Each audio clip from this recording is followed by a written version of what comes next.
Assalamualaikum warahmatullahi wabarakatuh. Saya Cahaya Murni, saya dari STIA Supriya, Prodi Pendidikan Agama Islam semester 4 pagi.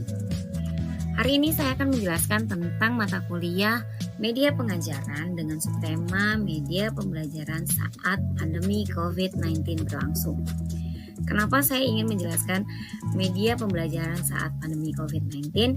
Karena media-media tersebut masih sangat-sangat berguna sampai saat ini, walaupun alhamdulillah kita sudah tidak lagi dalam keadaan pandemi COVID-19.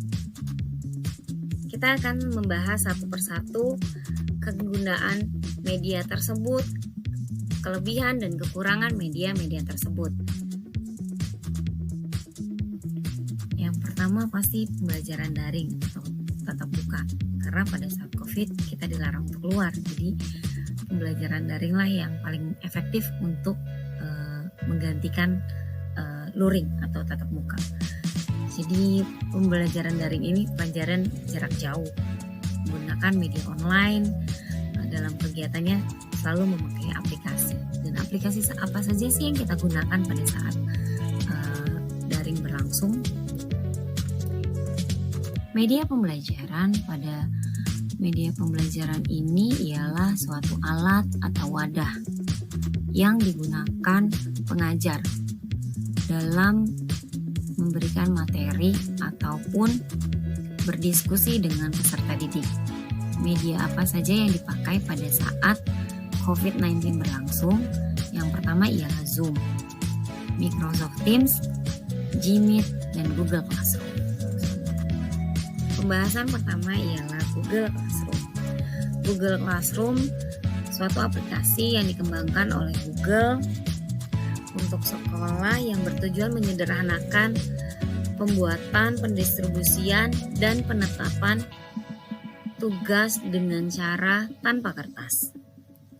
Google sendiri atau Google Classroom sendiri dapat diunduh melalui Play Store atau App Store. Bertujuan memudahkan pengajar dalam berdiskusi kepada peserta didik dan memberikan nilai kepada peserta didik. Pada tampilan Google Classroom, pengajar dan peserta didik dapat berdiskusi dan bertanya jawab melalui tugas dan materi yang dibagikan oleh pengajar. Peserta didik dapat langsung melihat nilai dari pertanyaan yang diberikan oleh pengajar. Dalam Google Classroom, peserta didik dan pengajar dapat berdiskusi melalui chat room. Karena dalam Google Classroom tidak ada pertemuan virtual antara peserta didik dan pengajar. Pembahasan kedua ialah Microsoft Teams. Microsoft Teams pembelajaran yang dikembangkan oleh Microsoft untuk memudahkan tim atau peserta dalam berkolaborasi dan berkomunikasi di lingkungan pendidikan.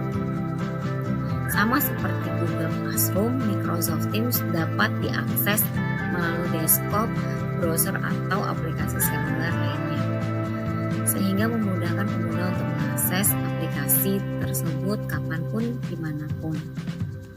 Dalam Microsoft Teams, ada beberapa perbedaan dari Google Classroom. Kita akan bahas di slide berikutnya. Fitur-fitur utama dalam Microsoft Teams. Ada apa saja sih dalam Microsoft Teams, sama atau tidak seperti Google Classroom? Kita akan bahas satu persatu. Yang pertama dalam Microsoft Teams ialah obrolan atau chat. Pengguna dapat mengirimkan pesan teks dalam obrolan grup atau personal group. Jadi kita bisa kirim chat itu melalui grup yang bisa dibaca oleh seluruh anggota dalam Microsoft Teams, ataupun kita dapat direct message atau personal message atau chat pribadi kepada salah satu tim dari Microsoft Teams tersebut. Yang kedua, panggilan audio atau video. Pengguna dapat melakukan panggilan audio dan video dengan Teams. Jadi kita dapat bertatap muka melalui virtual dalam Microsoft Teams. Lalu yang ketiga, kolaborasi dokumen. Pengguna dapat mengedit dokumen bersama-sama saat daring. Jadi memudahkan kita nih untuk mengkoreksi dokumen-dokumen ataupun pelajaran-pelajaran atau materi-materi yang diberikan pengajar atau peserta didik untuk materi misalnya salah atau kurang, kita sama-sama dapat mengoreksi dalam Microsoft Teams ini.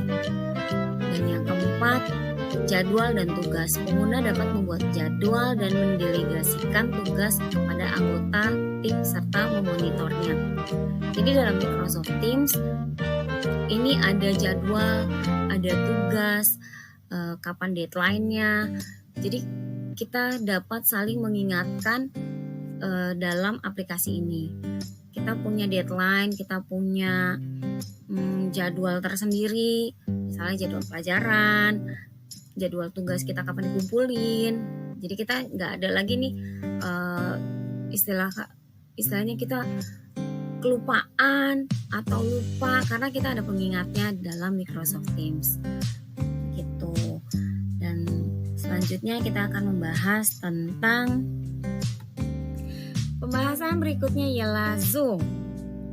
Zoom ini sangat-sangat dan paling populer digunakan di seluruh dunia, terutama selama pandemi COVID-19 yang lalu. Pada saat tatap muka menjadi tidak memungkinkan, Zoom ini sangat fleksibel digunakan dan dapat digunakan di mana saja. Sebetulnya sama seperti Google Classroom ataupun Microsoft Teams. Tapi Google dan Microsoft sebelumnya tidak memiliki durasi. Nah, Zoom sendiri memiliki kekurangan karena Zoom memiliki durasi yang sangat singkat. Begitu. Zoom sendiri jika tidak berbayar, Zoom memiliki waktu hanya mungkin dalam 40 menit akan cut off atau berhenti sendiri. Begitu. Nah, kita lihat di slide selanjutnya untuk mengetahui fitur-fitur utama dalam Zoom itu sendiri. Nah, dalam slide ini kita akan membahas tentang fitur utama yang disediakan oleh Zoom. Yang pertama, video konferensi. Pengguna dapat melakukan video konferensi secara real time dengan fitur berbagai layar. Presentasi atau obrolan grup. Sebenarnya sama seperti Microsoft Teams. Dan yang kedua, rekaman meeting. Nah, rekaman meeting, pengguna dapat merekam meeting atau diskusi untuk dapat diputar kembali. Tapi tidak semua orang dapat memutar atau merekam video pertemuan virtual ini karena hanya host yang mempunyai akses. Yang ketiga, fitur obrolan. Pengguna dapat berkomunikasi melalui pesan teks. Ini juga sama seperti yang sebelumnya Microsoft Teams. Yang keempat, fitur share screen. Pengguna dapat berbagi layar selama meeting sehingga memudahkan presentasi atau kolaborasi. Nah, ini fitur-fitur utama dalam dalam Zoom. Nah, yang selanjutnya ialah Google Meet. Google Meet adalah media pembelajaran dengan media video daring yang dikembangkan oleh Google. Sama seperti Google Classroom sebelumnya. Nah, dalam Google Meet ini atau Google Meet ini kita dapat mengakses aplikasi Gmeet jika pengguna mempunyai akun di laptop ataupun di smartphone mereka yang disediakan oleh Google secara gratis. Mereka jadi harus punya akun dulu. Gitu. Sebetulnya Gmeet ini lebih mudah ketimbang yang lain karena yang lain itu harus kita aplikasinya harus di-download dulu. Kalau Gmeet ini di Android langsung ada gitu, nggak perlu kita download, dia sudah ada aplikasinya dan lebih memudahkan tanpa ribet-ribet kita harus download ataupun ribet-ribet untuk storage-nya penuh atau bagaimana, karena Gmeet ini langsung ada di aplikasi Google. Jadi lebih fleksibel. Tapi Gmeet juga memiliki keterbatasan, tidak seperti Microsoft yang mempunyai jadwal dan lain-lain sebagainya. Ada plus minusnya. Kita lihat fitur-fitur yang ada dalam Google Meet. Dalam slide ini kita akan melihat fitur utama dari Gmeet. Sebetulnya fitur utama dari Gmeet ini sama seperti Zoom.